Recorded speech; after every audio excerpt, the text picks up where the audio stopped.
నమస్కారం. Next D news కి స్వాగతం. ముందుగా ముఖ్యాంశాలు. దీర్ఘకాలంగా కూటమి చెలిమి, వ్యక్తిత్వ హననానికి పాల్పడుతున్న వైసీపీ, సైకోలను నియంత్రిస్తామన్న సీఎం చంద్రబాబు. బీసీల ద్రోహి జగన్, సంక్షేమ దిక్సూచి రాష్ట్ర బడ్జెట్.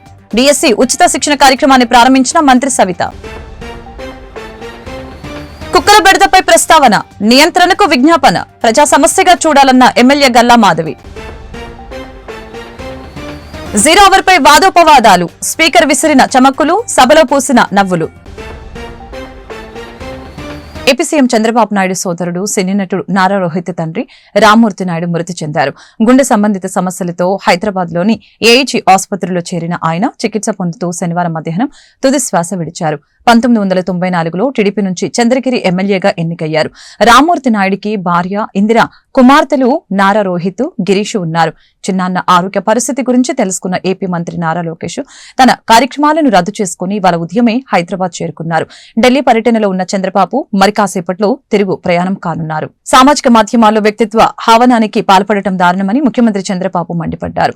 ప్రతిపక్ష పార్టీ అధ్యక్షుడి తల్లి, చెల్లిపైన వారి పార్టీ నాయకులే అసభ్యకర పోస్టులు పెడుతున్నారని ఈ సందర్భంగా తెలిపారు. ఢిల్లీలో పర్యటించిన Chandrababu Hindustan times leadership summit లో పాల్గొన్నారు. ప్రజల కోసం పనిచేసి అక్రమ కేసులకి గురి కావటం తనను వేధించిందని చెప్పారు. అక్రమ కేసులు పెట్టి 53 రోజులు వేధించారు. చేయని తప్పులకి శిక్ష అనుభవించానని ఆవేదన వ్యక్తం చేశారు. అయినా ఎక్కడ నిరాశకు గురి కాలేదు, ధైర్యం కోల్పోలేదు. 53 రోజులు జైలు జీవితం మరింత పట్టుదల పెరిగేలా చేసిందని, ఆ పట్టుదలని ప్రజలకి సేవ చేయడానికి ఉపయోగిస్తున్నానని చంద్రబాబు తెలియజేశారు. సోషల్ మీడియా సైకోలని నియంత్రించేలా చర్యలు చేపట్టామని చెప్పారు. అన్ని రంగాల్లో ఏపీని నెంబర్ 1 స్థానంలో నిలబెడతామని అన్నారు. ఎన్డీఏ కూటమి దీర్ఘకాలంగా కొనసాగుతుందని చెప్పారు. నరేంద్ర మోదీ పాలనలో భారతదేశం ప్రగతి పరుగులు తీస్తుందని పేర్కొన్నారు. Personal and every individual has a different take on it. I just wanted to ask you, you spent more than a month in prison. What was that experience like? Because a lot of people who I've interviewed, they've always said that it changes you. It changes you, and you got a clean chit afterwards. It was, they found nothing against you. But what was that? Can you share with all of us? No, sometimes in my lifetime I maintain the decorum, and also I am very strict in following very you have seen now Hyderabad, how I built. So many public policies I have decided. Never anybody has pointed out, even somebody wanted to go to court also, never they are able to prove, not even single allegation. Without any case, they arrested me and then they have given me notice. Then this is what I expected in my lifetime. It should not happen. That has happened in my lifetime. That is where I am very careful, in spite of that it has happened, but only one determination. Person like me is afraid and will have a demoralization, then end of the game.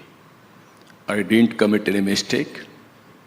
It will be proved, but I must be bold. That is what I have done during that 53 days. Not only in Andhra Pradesh, around 80 countries, 53 days, they demonstrated on the roads, they stood by me. Sometime we die, after our death, people will remember us. During my jail period, everybody expressed their solidarity. They stood for me. That is a great experience for my life. It made you stronger. Made me stronger and determined to do more for people now. Is it true, sir, that you said one of the ways that it changed you was, and how you've matured as a politician, is that before you would only focus a lot more on policy, but now you realize the importance of going directly to people, interacting with them. Is that true? No, what I am saying, I started in 1995 as Chief Minister. 1991 economic reforms. Then internet revolution has come around mid-90s or early 90s. Then I used to adopt all these things for the betterment of the people. 95, I used to carry people, I used to educate them. At that time also I had so many problems. Zero hour పై AP శాసనసభలో వాదోపవాదాలు జరిగాయి. Zero hour driver లేని కారులా తయారైందని TDP MLA Koona Ravikumar తెలిపారు. సమస్యల్ని మంత్రులెవరు రాసుకుంటున్నారో తెలియటం లేదని ఆరోపించారు. దీంతో సమస్యల్ని తాను రాసుకుంటున్నానని మంత్రి అచ్చెన్నాయుడు సమాధానమిచ్చారు. పరిష్కరించిన తర్వాత సభ్యులకి సమాచారం ఇస్తానని చెప్పారు. ఈ సమయంలో స్పీకర్ అయ్యన్న పాత్రుడు జోక్యం చేసుకుంటూ కోన రవికుమార్ ఆఖరి వరుసలో కూర్చోవటం వలన ముందు జరిగినవి తెలియటం లేదని చమక్కులు విసిరారు. డ్రైవర్ లేని కార్ లాగా ఉంది అధ్యక్ష. ఎవరు నోట్ చేసుకుంటున్నారో తెలియట్లేదు. ఉన్నారండి మినిస్టర్ ఉన్నారు. ఏ ఒక్క మినిస్టరు ఉన్నారండి, మినిస్టర్ ఉన్నారు. వారు చెప్పనండి అధ్యక్ష. నోట్ చేసుకున్నారు. 10 మంది మంత్రులు ఉన్నారు. మీరు ఇండి సభలో అలాగా అసత్యాలు అది మాట్లాడకూడదు. కాదు అధ్యక్ష. ఎవరో ఒకరు గతంలో ఓ ప్రాక్టీస్ ఉండేది అధ్యక్ష. జీరో అవర్ ఆ నోట్ చేసుకున్నామంటే ఒక మంత్రి గారు లేదు చెప్తే నోట్ చేసుకోకపోయినా అదొక ఆనందం అధ్యక్ష. డ్రైవర్ లేని కార్ లాగా ఉంది అధ్యక్ష. సభ దృష్టి తీసుకొస్తున్నాను. మనోహర్ గారు మాట్లాడుతున్నారు. తమరు ఒక ప్రొసీజర్ పెట్టారు అధ్యక్ష. ఏ సభ్యుడు ఏ సబ్జెక్ట్ మీద రాసుకున్నా ఇమీడియట్ గా రికార్డ్ చేసి అది సంబంధిత మంత్రికి మా డిపార్ట్మెంట్ కి వస్తుంది. మేము మళ్ళీ దాని మీద ఏం యాక్షన్ తీసుకున్నామో సంబంధిత సభ్యుడికి తెలియజేస్తాం. రికార్డింగ్ మంత్రి గారు ప్లీజ్ రికార్డింగ్ ఎలాగవుతుంది? ఎవరైనా మంత్రి గారు కూడా నోట్ చేసుకోవాలి. ఏ శాఖ రాసుకుంటున్నాం వాళ్ళు కూడా పంపిస్తారు. మేము మళ్ళీ సభ్యులందరికీ మాటిస్తున్నాం. మీరు ఏదైతే ఈ సభ దృష్టికి సమస్య తీసుకొచ్చారో దాన్ని పరిష్కారం చూపి మళ్ళీ మీకు తగిన సమాచారం మీకు అందిస్తాము. ఎవరు దీని మీద అనుమానం పడవచ్చు. రవికుమార్ గారు లాస్ట్ లో కూర్చున్నారు. ఇక్కడ తెలియదు. కేంద్ర ప్రభుత్వం గతంలో 7 లక్షల ఇళ్లు కేటాయించిందని బీజేపీ ఎమ్మెల్యే విష్ణుకుమార్ రాజు తెలిపారు. 5 లక్షల ఇళ్లకు పాలన ఆమోదం కూడా ఇచ్చారని తెలిపారు. జగన్ దుర్మార్గంగా 2.3 లక్షల టిడ్కో ఇళ్లని వద్దని రద్దు చేశారని తెలియజేశారు. టిడ్కో ఇళ్లపై ఆంధ్రప్రదేశ్ శాసనసభలో స్వల్పకాలిక చర్చ సందర్భంగా విష్ణుకుమార్ రాజు మాట్లాడారు. వైసీపీ ప్రభుత్వం రాగానే కాంట్రాక్టర్లకి బిల్లులు నిలిపివేశారని చెప్పారు. కాంట్రాక్టర్ గా తనకు రావాల్సిన బకాయి 87 కోట్లుగా ఉందని పేర్కొన్నారు. తనలాంటి వ్యక్తి 10 సార్లు ఆత్మహత్య చేసుకోవాలని, గుండె ధైర్యం ఎక్కువ కాబట్టి ఆ పని చేయలేదని చెప్పారు. కాంట్రాక్టర్లని జగన్ చాలా రకాలుగా ఇబ్బంది పెట్టారని విమర్శించారు. బిల్లులు చెల్లించకపోయినా గుత్తేదారులు పనిచేస్తారని వివరించారు. జగన్మోహన్ రెడ్డి గారు, వైఎస్ఆర్సీపీ నేతలు మీరు కూడా వినండి. సిగ్గుతోటి చస్తారు విన్న తర్వాత.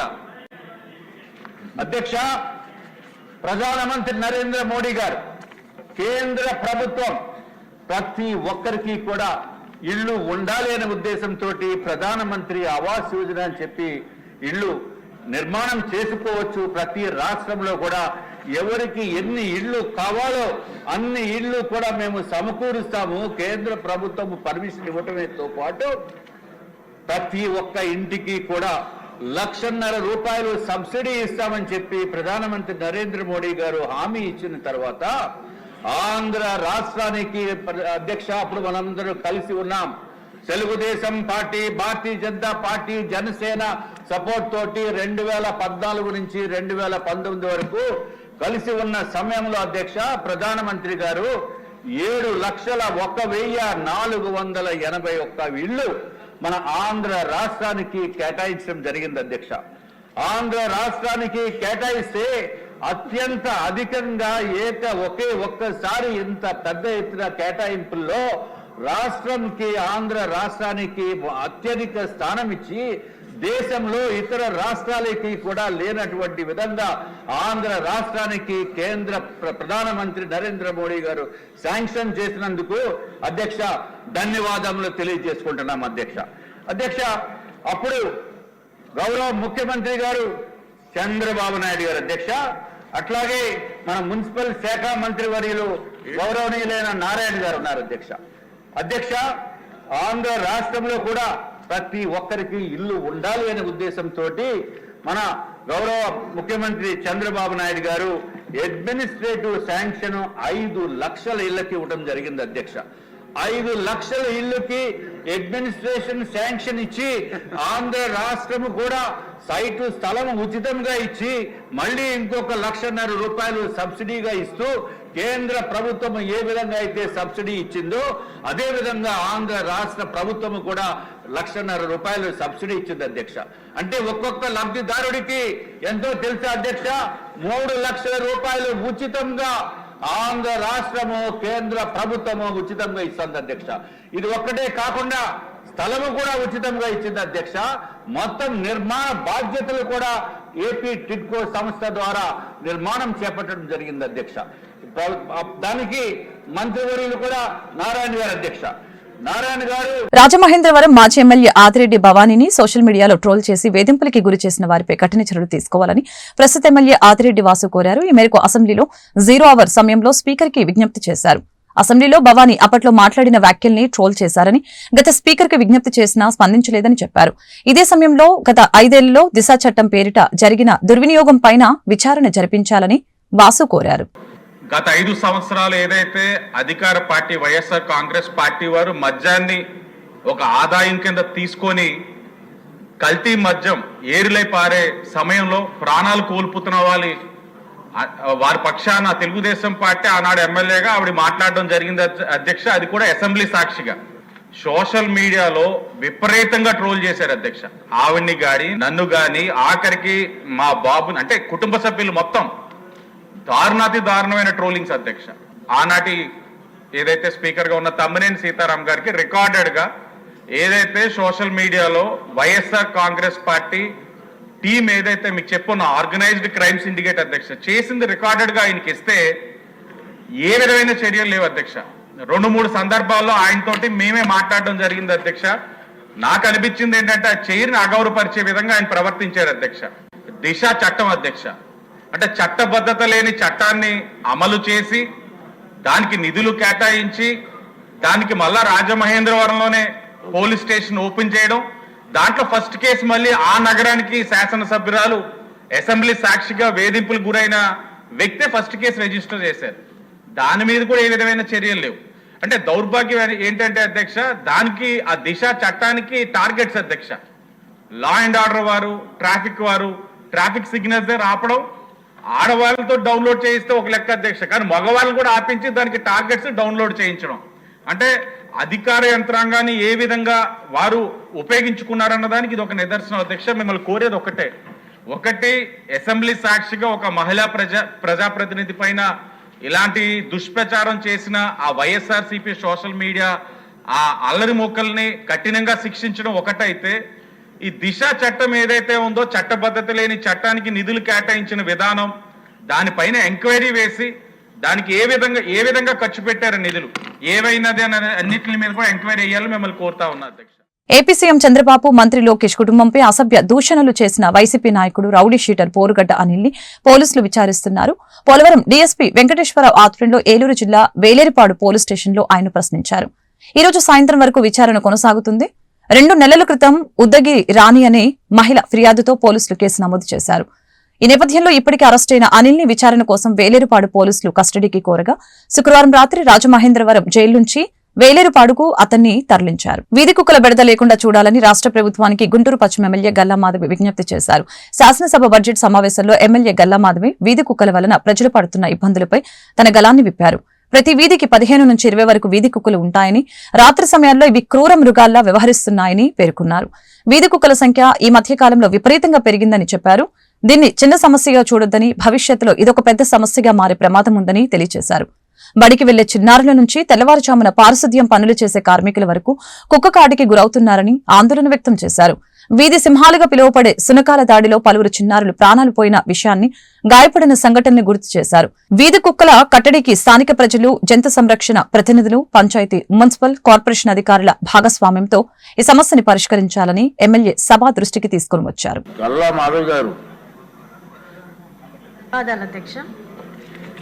అధ్యక్ష, మీ ముందుకి వీధి కుక్కల సమస్యను ముందుకు తీసుకురాదలుచుకున్నాను అధ్యక్ష. అత్యంత చిన్నదిగా కనిపిస్తున్న జటిలమైన సమస్య అధ్యక్ష. ఇది చీకటి పడితే తమ ఇళ్లకు ప్రశాంతంగా వెళ్ళలేని పరిస్థితి అధ్యక్ష. వీధికి 15 నుంచి 20 కుక్కల దాకా ప్రజల్ని భయాందోళనకి గురి చేస్తూ పసిపిల్లల ప్రాణాలు సైతం కబలిస్తున్నాయి అధ్యక్ష. అదేవిధంగా ప్రతినిత్యం కూడా ఉదయం పారిశుద్ధ కార్మికులకు కూడా అత్యంత సవాలుగా మారుతున్నాయి అధ్యక్ష ఈ వీధి కుక్కలు. అధ్యక్ష, వీధి సింహాలుగా మనుషులకు అత్యంత సన్నిహితమైన జంతువులుగా పరిగణించబడే ఈ కుక్కలు ఈరోజు క్రూర మృగాలుగా మారిపోతున్న పరిస్థితి అధ్యక్ష. అయితే వీటి సంరక్షణ కోసం ఇటు ఎన్జిఓలు సొసైటీలు పనిచేస్తున్నప్పటికీ పూర్తి స్థాయిలో వాటి పరిరక్షణ చేయలేని పరిస్థితుల్లో ఇవి ప్రజలకు ఒక సవాలుగా మారిపోయాయి అధ్యక్ష.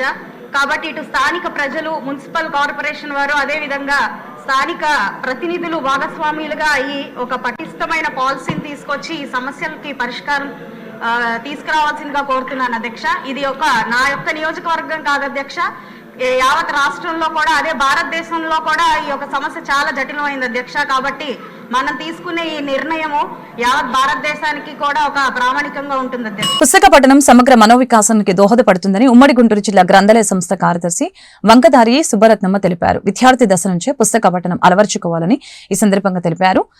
ఉమ్మడి గుంటూరు జిల్లా గ్రంథాలయ సంస్థ ఆధ్వర్యంలో 57వ జాతీయ గ్రంథాలయ వారోత్సవాలు ఘనంగా జరుగుతున్నాయి.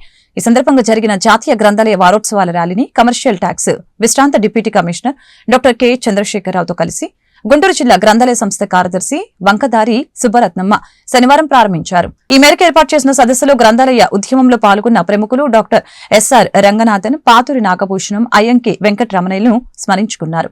గ్రంథాలయ అభివృద్ధికి వారు చేసిన సేవలను కొనియాడారు. గ్రంథాలయ వారోత్సవాల్లో ఈరోజు మన గ్రంథాలయ ఉద్యమకారులని సంస్మరించుకోవడము చాలా ముఖ్యము.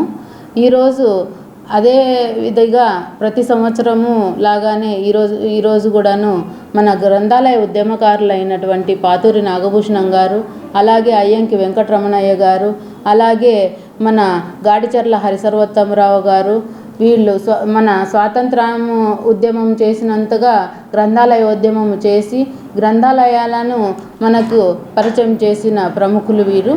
ఇలాగే మన ఎస్ఆర్ రంగనాథన్, ఈయన గ్రంథాలయ సంస్థ ఏర్పాటు కావడానికి, అలాగే గ్రంథాలయంలో ఒక గ్రంథాలయ పంచసూత్రాలు ద్వారా ఆయన గ్రంథాలయాలు ఎట్లా నడవాలి, గ్రంథాలయ వ్యవస్థ ఎలా ఉండాలి, గ్రంథాలయంలోకి పుస్తకాలు కానీ మన వచ్చిన సమాచారం కోసం వచ్చిన వ్యక్తులకి ఎలా మనము వాళ్ళకు మనం పుస్తకాలను వాళ్ళకి సమాచార రూపకంగా ఎలా ఇవ్వాలి, సూత్రాల ద్వారా ఎస్ఆర్ రంగనాథన్ గారు మన గ్రంథాలయాల వ్యవస్థ ఇలా ఉండాలి అని అనేసి ఆయన ప్రతి చదువరికి ఒక పుస్తకము, ప్రతి పుస్తకానికి ఒక చదువరి, అలాగే ప్రతి చదువరి యొక్క టైం వృధా చేయకుండా గ్రంథాలయంలో ఉన్న మన వ్యవస్థ వాళ్ళకి సమాచారాన్ని అందించాలన్న ఉద్దేశంగానే ఆయన ఒక లైబ్రరీ సైన్స్ని ఏర్పాటు చేయడం జరిగింది. ఈ లైబ్రరీ సైన్స్ ద్వారానే ఈరోజు గ్రంథాలయాలలో ఉద్యోగులు, అలాగే ఈ ఒక గ్రంథాలయ సంస్థలో ఒక భాగమైనారు. కాబట్టి ఈ గ్రంథాలయాలని అందరూ ఎక్కువగా పిల్లలు, ముఖ్యంగా పెద్దవారు, అదేవిధంగా మన గ్రంథాలయాలకు వస్తున్న పోటీ పరీక్షలకు సంబంధించిన పుస్తకాలు కూడాను ఎన్నో మన గ్రంథాలయంలో ఏర్పాటు చేయడం జరుగుతున్నది. ఆ పుస్తకాలని చదివి చాలామంది ఉద్యోగులు సంపాదించుకుంటున్నారు. ఈ గ్రంథాలయాలలో చాలా వరకు కానీ మన పుస్తకాలు చదివి మంచి ఉద్యోగాలు సంపాదించుకున్న ఉద్యోగులు చాలామంది ఉన్నారు. గుంటూరు ప్రాడిపేట సిపిఎం జిల్లా కార్యాలయం గుర్రంజాశ్వ విజ్ఞాన కేంద్రంలో సిఐటియు ఆధ్వర్యంలో విద్యుత్ రంగం, కేంద్ర రాష్ట్ర ప్రభుత్వాల సవాలు అంశంపై శనివారం రాష్ట్ర సదస్సు జరిగింది. ఈ సందర్భంగా సిఐటియుసి రాష్ట్ర కార్యదర్శి ముజాఫర్ అహ్మద్ మాట్లాడారు. విద్యుత్ రంగ సంస్థల్ని ప్రైవేటీకరణ చేసేందుకు పాలకులు ప్రయత్నిస్తున్నారని ఆరోపించారు. ఈ చర్యను తీవ్రంగా వ్యతిరేకిస్తున్నామని చెప్పారు. నిత్యావసరాల ధరలకు అనుగుణంగా విద్యుత్ రంగ సంస్థల్లో పనిచేసే రెగ్యులర్ ఉద్యోగులకి, కాంట్రాక్ట్ ఉద్యోగులకి వేతనాలు పెంచాలని సందర్భంగా డిమాండ్ చేశారు. లేని పక్షంలో ఉద్యమ బాట పడతామని హెచ్చరించారు. కార్యక్రమంలో United electricity contract workers union, United electricity employees union రాష్ట్ర అధ్యక్షులు డి సూరిబాబు, రాజశేఖర్ పాల్గొన్నారు. విద్యుత్ రంగ ప్రైవేటీకరణకు వ్యతిరేకంగా రాష్ట్ర వ్యాప్తంగా రెగ్యులర్ ఉద్యోగులు, కాంట్రాక్ట్ కార్మికులు పెద్ద ఎత్తున ఉద్యమం నిర్వహించడానికి గుంటూరులో సదస్సు నిర్వహించడం జరిగింది. ముఖ్యంగా అదానీ, అంబానీ లాంటి వాళ్ళకి, షిర్డీ సాయి లాంటి వాళ్ళకి స్మార్ట్ మీటర్ల రూపంలో, లేకపోతే జెన్కోల్ని, రకరకాల విభాగాల్ని మరి స్టోర్ హమాలీస్కి ఓపెన్ టెండర్ల పేరుతోటి అనేక మంది టీడీపీ నాయకులు ఈరోజు టెండర్లు వేసుకుంటున్నారు. ఒక్కొక్క రంగ విభాగాన్ని ప్రైవేటీకరణ చేయాలని చెప్పేసి రాష్ట్ర ప్రభుత్వం ప్రయత్నం చేస్తుంది. అదేవిధంగా ఈరోజు కాంట్రాక్ట్ కార్మికులు కానీ డైలీ వేజు, అవుట్సోర్సింగు, మరి ఇలాంటి వాళ్ళందరి సమస్యల్ని వేతనాలు పెంచలేదు. ధరలు మటుకు విపరీతంగా పెరిగినాయి, కానీ వేతనాలు మటుకి పెంచలేదు. కాబట్టి ఇప్పటికే మేము వీళ్ళని రెగ్యులర్ చేయాలని చెప్పేసి, లేదంటే కనీసం బేసిక్ పే ఇవ్వాలని చెప్పేసి ముఖ్యమంత్రి గారికి, మరి విద్యుత్ శాఖ మంత్రి గారికి, సీఎండి గారికి మెమోరాండాలు ఇచ్చాం. మరి స్పందించట్లేదు. రేపు 22వ తారీఖున హెచ్ఆర్ మీటింగ్లో ఈ సమస్యలు చర్చిస్తామని చెప్పేసి మరి మాకు సమాచారం ఇవ్వటం జరిగింది. ఆ హెచ్ఆర్ కమిటీలో మాకు అనుకూలంగా కాంట్రాక్ట్ కార్మికుల్ని రెగ్యులర్ చేయడం దానిపైన, లేదు వాళ్ళకి బేసిక్ పే ఇచ్చేదానిపైన, ఎరియర్స్, పిఎఫ్, ఈఎస్ఐ బకాయిలు వెంటనే పరిష్కారం చేసే దాంట్లో న్యాయం చేయకపోతే ఎలక్ట్రిసిటీ రంగంలో మొత్తం మిగతా కార్మిక సంఘాలని కలుపుకొని పోరాటం చేయాలని చెప్పేసి ఈ సదస్సులో తీర్మానం చేయడం జరిగింది. బీసీల సంక్షేమానికి రాష్ట్ర ప్రభుత్వం కట్టుబడి ఉందని రాష్ట్ర బీసీ సంక్షేమ శాఖ మంత్రి ఎస్ సవిత స్పష్టం చేశారు. ఆ దిశగా కూటమి ప్రభుత్వం రాష్ట్ర బడ్జెట్లో బీసీల సంక్షేమానికి సముచితమైన నిధులు కేటాయించిందని చెప్పారు. త్వరలో మెగా డిఎస్సీ నోటిఫికేషన్ రాబోతుందని, నిరుద్యోగ అభ్యర్థులకి ప్రయోజనం చేకూర్చేలా ఉచిత శిక్షణ కార్యక్రమం ఏర్పాటు చేస్తామని ఈ సందర్భంగా తెలియజేశారు.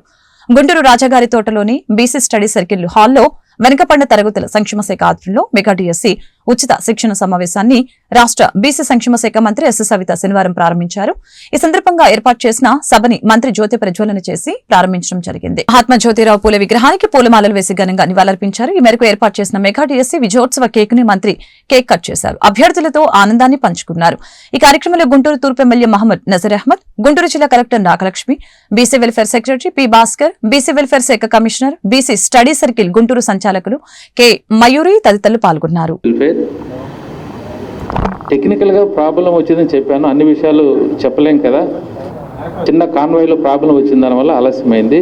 దానికి సారీ చెప్తూ ఆంధ్రప్రదేశ్ ప్రభుత్వం బీసీలకు సంబంధించి పెద్దపీట వేసింది. సంక్షేమ అభివృద్ధి కార్యక్రమాలు ఎన్నో ప్లాన్ చేస్తున్నాం. ఇటీవల బడ్జెట్ చూశారు. యాక్టివిటీస్ గతంలో అమల్లో లేవు, వాటన్నిటిని కూడా ఇప్పుడు రీస్టోర్ చేశారు. దాంట్లో భాగంగా మేము ఈ ఫైనాన్షియల్ ఇయర్లో ముందుగా ఏదైతే అవసరమో సందర్భాన్ని బట్టి అన్ని కార్యక్రమాలు ప్రారంభించడానికి చర్యలు తీసుకుంటున్నాం. డిఎస్సి నోటిఫికేషన్ త్వరలో రాబోతుంది కాబట్టి చాలా రోజుల నుంచి చదువుకున్నటువంటి యువకులు వేచి చూస్తున్నారు. వారికి ప్రయోజనం చేకూర్చి మరి మంచి ఉద్యోగ అవకాశాలు కలగాలని చెప్పి ట్రైనింగ్ ప్రోగ్రామ్ లాంఛనంగా ప్రారంభం చేయాలని చెప్పి ఈరోజు ఒక కార్యక్రమాన్ని ఏర్పాటు చేశాం. దీనికి మంత్రి గారి చేతుల మీదుగా ప్రారంభించాలని మంత్రి గారితో పాటు స్థానికంగా గుంటూరు జిల్లాలో కాంగ్రెస్ పార్టీకి పూర్వ వైభవం వచ్చేలా నియోజకవర్గ నూతన కోఆర్డినేటర్లు పనిచేయాలని గుంటూరు జిల్లా కాంగ్రెస్ పార్టీ పరిశీలకులు శ్రీపతి ప్రకాష్, డీసీసీ అధ్యక్షులు చిలక విజయకుమార్ సూచించారు. అలాగనే ప్రభుత్వ ప్రజా వ్యతిరేక విధానాలపై నిరంతరం పోరాడాలని పిలుపునిచ్చారు. గుంటూరు జిల్లా కాంగ్రెస్ పార్టీ కార్యాలయంలో ఏర్పాటు చేసిన మీడియా సమావేశంలో వారు మాట్లాడారు. వీరి ఆధ్వర్యంలో గ్రామ మండల నియోజకవర్గ స్థాయిలో సంస్థాగతంగా పార్టీ బలోపేతమవుతుందని చెప్పారు. కాంగ్రెస్ పార్టీలో చేరేందుకు చాలా మంది సిద్ధంగా ఉన్నట్లు తెలియజేశారు. కార్యక్రమంలో కాంగ్రెస్ పార్టీ నాయకులు లింగంశెట్టి ఈశ్వరరావు, షేక్ మస్తాన్ వలీ, డాక్టర్ జాన్ బాబు తదితరులు పాల్గొన్నారు. ఆంధ్రప్రదేశ్ కాంగ్రెస్ కమిటీ అధ్యక్షురాలైనటువంటి శ్రీమతి షర్మిలారెడ్డి గారు, జిల్లా కాంగ్రెస్ పార్టీ అధ్యక్షులైనటువంటి సోదరులు విజయ్ కుమార్ గారు, పెద్దలు గురుతుల్యులు మరి మాజీ జిల్లా కాంగ్రెస్ పార్టీ అధ్యక్షులైనటువంటి ఈశ్వరరావు గారు, మరి అదేవిధంగా ఆల్ ఇండియా కాంగ్రెస్ మాజీ సెక్రటరీ, మరి ప్రస్తుతం మరి అధికార ప్రతినిధి అయినటువంటి సోదరులు మస్తానవలి గారు, మా కాంగ్రెస్ పార్టీ కార్యవర్గ సభ్యులు, కుటుంబ సభ్యులకు అందరికీ కూడా నమస్కారాలు తెలియజేస్తూ పత్రికా విలేకరులకి చెప్పడం ఏంటంటే, ఈ రోజున శ్రీమతి షర్మిలారెడ్డి గారు గుంటూరు పార్లమెంటుకు సంబంధించి 7 అసెంబ్లీ నియోజకవర్గాలకి కోఆర్డినేటర్స్ నియమిస్తూ వీరి వల్ల కాంగ్రెస్ పార్టీ బలోపేతం కావాలి, వీరి వల్ల ప్రతి యొక్క మండలంలో కూడా మండల కమిటీలు కూడా ఏర్పాటు చేసుకుని రేపు రాబోయేటటువంటి స్థానికమైన ఎన్నికల్లో మరి కాంగ్రెస్ పార్టీకి ఎక్కడైతే మేము పోగొట్టుకున్నామో దాన్ని తిరిగి సంపాదించే దానికోసంగా సైన్యాన్ని ఏర్పాటు చేసి ఆ సైన్యం ద్వారా కాంగ్రెస్ పార్టీని బలోపేతం చేయాలనేటువంటి ఉద్దేశంతో ఈ రోజున వారి నియామకాలని మరి అఫిషియల్గా ఎవరెవరి పేరులో ఈ జిల్లా కాంగ్రెస్ పార్టీ వారు అధ్యక్షులు వారికి ఆ నియామక పత్రాలు కానీ లేకపోతే కానీ వారు వివరణిస్తారు. కనుక నేను ఈ జిల్లాకి ఇన్ఛార్జిగా రాష్ట్ర కాంగ్రెస్ పార్టీ ఉపాధ్యక్షుడిగా శ్రీపతి ప్రకాశం నా పేరు. నేను ఈ కార్యక్రమానికి విచ్చేయగల కారణం ఏంటంటే జిల్లా కాంగ్రెస్ పార్టీ యొక్క అధ్యక్షులు పెద్దలు వారు ఆహ్వానించిన మేరకు వారి ఆహ్వానం మేరకు నేను ఇక్కడ గుంటూరు పార్లమెంటు పరిధిలో ఉన్నటువంటి 7 అసెంబ్లీ నియోజకవర్గాలకి రాష్ట్ర కాంగ్రెస్ పార్టీ అధ్యక్షురాలు శ్రీమతి వైఎస్ షర్మిలారెడ్డి గారు కోఆర్డినేటర్లని నియమించడం జరిగింది. దానికి సంబంధించి 7 అసెంబ్లీ నియోజకవర్గాలకి గుంటూరు ఈస్టు మస్తాన్ వలీ గారు మాజీ ఎమ్మెల్యే గారు, గుంటూరు వెస్టు డాక్టర్ జాన్ బాబు గారు, పత్తిపాడు కురి వినయ్ కుమార్ గారు, పొన్నూరు గాదె నాగేశ్వరరావు గారు, మంగళగిరి షేక్ సలీం గారు, తాడికొండ చిలక విజయ్ కుమార్ గారిని నియమించడం జరిగింది. ఈ కార్యక్రమం యొక్క ముఖ్య ఉద్దేశం ఈరోజు జరిగేది ఏంటంటే తెనాలి డాక్టర్ చందు సాంబశివుడు గారు. ఈరోజు ముఖ్య ఉద్దేశం ఏంటంటే ఈ 7 నియోజకవర్గాల అసెంబ్లీ కోఆర్డినేటర్లతో చర్చలు జరిపి వారి నియోజకవర్గాల్లో కాంగ్రెస్ పార్టీని ఏ రకంగా బలోపేతం చేయాలి, మండల గ్రామ అధ్యక్షుల్ని నియమించి కాంగ్రెస్ పార్టీలో ఈనాడు మిగిలిన పార్టీల నుంచి జాయిన్ అవ్వడానికి చాలామంది సంసిద్ధంగా ఉన్నారు. మా నాయకత్వం వారిని కలిసి సంప్రదించులు జరిపి వారికి పార్టీలో సముచిత స్థానం ఏర్పాటు చేసి ప్రజల్లో మమేకం అయ్యే విధంగా వారిని ఎట్లా కాంగ్రెస్ పార్టీలోకి ఆహ్వానించాలి, అలాగే టౌన్లు నగరాలకు సంబంధించి అధ్యక్షులు డివిజన్ అధ్యక్షులను కూడా త్వరలో నియమించుకోవాలనే అంశం గురించి ఈ రోజు ఈ చర్చకు పిలుచుకోవడం జరిగింది. బీసీల ద్రోహి జగన్ అని రాష్ట్ర బీసీ సంక్షేమ శాఖ మంత్రి సవిత ఆరోపించారు. ఆయన హయాంలో బీసీల సంక్షేమానికి చేసిందేం లేదని మండిపడ్డారు. రాష్ట్ర బడ్జెట్ లో 39,000 కోట్లు బీసీలకు కేటాయించడం గర్వకారణమని తెలియజేశారు. డీఎస్సీకి ప్రిపేర్ అయ్యే బీసీ అభ్యర్థులకి ఉచిత శిక్షణ ప్రారంభమైంది. ఈ మేరకు గుంటూరులో మంత్రి సవిత ముఖ్య అతిథిగా హాజరై శిక్షణ తరగతుల్ని ప్రారంభించడం జరిగింది. జిల్లా కలెక్టర్ కార్యాలయంలో నిర్వహించిన ఈ కార్యక్రమంలో ఎమ్మెల్సీలు Chandragiri Yesaratnam, KS Lakshmanarao, MLA Mohammed Nazeer Ahmed, collector Nagalakshmi, BC సంక్షేమ శాఖ కార్యదర్శి పోలా భాస్కర్ తదితరులు పాల్గొన్నారు. ఈ సందర్భంగా మంత్రి సవిత మీడియాతో మాట్లాడారు. బీసీ సంక్షేమ శాఖ ద్వారా 5,720 మంది అభ్యర్థులకి ఉచితంగా డీఎస్సీ కోచింగ్ ఇస్తున్నట్లు ఆమె తెలియజేశారు. త్వరలో ఆన్లైన్ కోచింగ్ కూడా ఇచ్చే ఏర్పాట్లు చేస్తామని తెలిపారు. అంతేకాకుండా ప్రతి నెల స్టైఫండ్ ఒక అభ్యర్థికి 3,000 స్టడీ మెటీరియల్ ఇస్తామని చెప్పారు. వైసీపీ సోషల్ మీడియా హద్దుమీరి ప్రవర్తించిందని చెప్పారు. ఎవరిని కించపరిచినా వారికి శిక్ష తప్పదని హెచ్చరించారు. వైసీపీ పాలనలో రంగులు మార్చారే తప్ప అభివృద్ధి లేదని అన్నారు. ఏదైతే ఎన్డీఏ ప్రభుత్వం బాబు వస్తే జాబ్ వస్తుందని నమ్మకంతో ఓటేసి ఎన్డీఏ ప్రభుత్వానికి సహకరించారో ఆ నమ్మకాన్ని ఆ మాటని నిలబెట్టుకున్న ముఖ్యమంత్రి మాన్య శ్రీ ముఖ్యమంత్రి చంద్రబాబు నాయుడు గారనే తెలియజేయాలి. ఏదైతే ఎన్నికల సమయంలో నా తొలి సంతకం డిఎస్సీ అన్నారో ఆ తొలి సంతకం మెగా డిఎస్సీకే ముఖ్యమంత్రి చంద్రబాబు నాయుడు గారు తొలి సంతకం పెట్టారు. 16,345 పోస్టులకు ముఖ్యమంత్రి గారు సంతకం పెట్టారన్న విషయాన్ని కూడా మీకు తెలియజేస్తున్నాం. అదేవిధంగా బీసీల ప్రభుత్వం ఎన్డీఏ ప్రభుత్వం అని కూడా తెలియజేయాలి. నిన్నటి రోజు పెట్టిన బడ్జెట్లో కూడా భారీ ఎత్తున అంటే ఎప్పుడూ కని విని విధంగా 39,007 కోట్ల రూపాయలు నిధులు కూడా బడుగు బడిహీన వర్గాల కోసం కేటాయించారన్న విషయం కూడా మీకు తెలియజేస్తూ మరి బీసీ బడుగు బడిహీన వర్గాల తరఫున కూడా మాన్య ముఖ్యమంత్రి చంద్రబాబు నాయుడు గారికి మరి అదేవిధంగా ఆర్థిక మంత్రి పయ్యావుల కేశవ్ గారికి కూడా ప్రత్యేకమైన ధన్యవాదాలు కూడా తెలియజేస్తున్నాం. అదేవిధంగా ఏదైతే ముఖ్యమంత్రి చంద్రబాబు గారు మెగా డిఎస్సీకి సంతకం పెట్టారో అదే రోజున మేము కూడా, ఎందుకంటే గత 5 సంవత్సరాలుగా గత ప్రభుత్వంలో ప్రతి సంవత్సరం మెగా జాబ్ క్యాలెండర్ అని ఎన్నికల్లో ప్రచారం చేసుకుపోయిందే తప్ప మెగా డిఎస్సీ కాదు కదా, ఏ ఉద్యోగం ఇవ్వలేదని ప్రజలందరికీ తెలుసు. విద్యార్థులను కూడా దగా చేసిన ప్రభుత్వం గత ప్రభుత్వం అని కూడా మీకు తెలియజేస్తున్నాం. అదేవిధంగా మేము బీసీ వెల్ఫేర్ తరఫున కూడా ప్రతి జిల్లాలోనూ ప్రతి జిల్లా హెడ్ క్వార్టర్స్లో కూడా ఈరోజు డిఎస్సి కోచింగ్ సెంటర్లు కూడా ఉచిత డిఎస్సి కోచింగ్ సెంటర్లు కూడా ఈరోజు ప్రారంభించామన్న విషయాన్ని కూడా మీకు తెలియజేస్తున్నాం. 26 జిల్లా హెడ్ క్వార్టర్స్లో కూడా ఈరోజే మొదలుపెట్టాం. అది కూడా ప్రతి సెంటర్లోనూ 220 మంది అంటే రాష్ట్ర వ్యాప్తంగా 5,720 మందికి విద్యార్థులకు ఉచితంగా డిఎస్సి కోచింగ్ ఇస్తున్నామన్న విషయాన్ని కూడా మీకు తెలియజేస్తున్నాం. అదేవిధంగా మాన్యశ్రీ ముఖ్యమంత్రి చంద్రబాబు నాయుడు గారు కూడా, ఎందుకంటే విజనరీ అంటే ముఖ్యమంత్రి చంద్రబాబు నాయుడు గారే కనిపిస్తారు. మేము ఈ విషయం తెలియజేయగానే ఇంతే కాదు, ఆన్లైన్ కోచింగ్ సెంటర్ కూడా డిఎస్సి ఆన్లైన్ కోచింగ్ సెంటర్ కూడా మీరు మొదలు పెట్టండి. ఎందుకంటే ఎంతమంది అన్నా కానీ ప్రభుత్వం ద్వారా ఆన్లైన్ కోచింగ్ సెంటర్ కూడా ఆన్లైన్ కోచింగ్ కూడా ఇవ్వబోతున్నామన్న విషయాన్ని కూడా మీకు తెలియజేస్తున్నాం. బలహీన వర్గాల కోసం అహర్నిశలు పనిచేసే ప్రభుత్వం ఎన్డీఏ ప్రభుత్వం అని కూడా తెలియజేస్తూ ఈరోజు గుంటూరులో అఫిషియల్గా ఈరోజు గుంటూరులో మేము స్టార్ట్ చేసాం. రాష్ట్ర వ్యాప్తంగా ఈ డిఎస్సి కోచింగ్ సెంటర్ ఈ రోజు నుంచి మొదలవుతున్న విషయాన్ని కూడా మీకు తెలియజేస్తాం. వార్తలు ముగించే ముందు ముఖ్యాంశాలు మరొకసారి. దీర్ఘకాలంగా కూటమి చెలిమి, వ్యక్తిత్వ హననానికి పాల్పడుతున్న వైసీపీ, సైకోలను నియంత్రిస్తామన్న సీఎం చంద్రబాబు. బీసీల ద్రోహి జగన్, సంక్షేమ దిక్సూచి రాష్ట్ర బడ్జెట్. డిఎస్సి ఉచిత శిక్షణ కార్యక్రమాన్ని ప్రారంభించిన మంత్రి సవిత. కుక్కల బెడదపై ప్రస్తావన, నియంత్రణకు విజ్ఞాపన, ప్రజా సమస్యగా చూడాలన్న ఎమ్మెల్యే గల్లా మాధవి. 0 ఓవర్పై వాదోపవాదాలు, స్పీకర్ విసిరిన చమక్కులు, సభలో పూసిన నవ్వులు. ఈ వార్తలు ఇంతటితో సమాప్తం. మరొక బులెటిన్ మళ్ళీ కలుద్దాం. నమస్కారం.